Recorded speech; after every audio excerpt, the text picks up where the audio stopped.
Welcome to Sweet Life Beat Life. We hope this video helps. Life sometimes throws unexpected curveballs, and you might find yourself needing quick access to funds. One option many people consider is borrowing from their 401k retirement plan.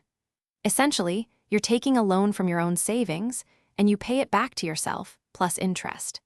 This can be a unique way to cover significant expenses without going to a traditional lender, but it's important to understand how it works. Borrowing from your 401k offers some clear advantages. Unlike a bank loan, the interest you pay actually goes back into your own retirement account, not to a financial institution. This can make it feel less like a cost and more like a transfer. Plus, since you're borrowing from your own money, the approval process is generally much simpler, often without a credit check, which can be a relief in a tight spot.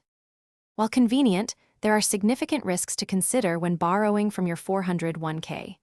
The biggest concern is what happens if you leave your job. Often, the entire loan balance becomes due very quickly.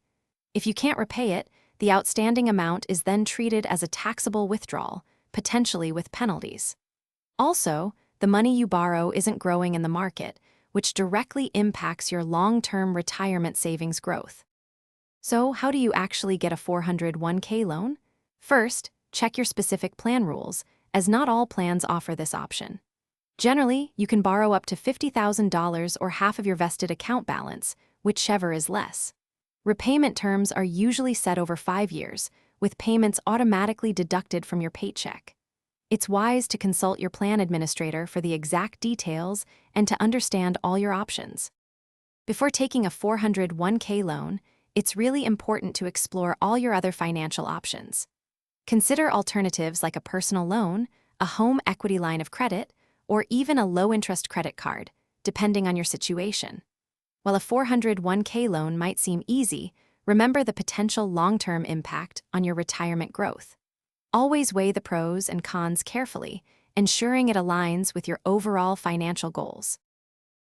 Thanks for watching. Consider subscribing if we helped you.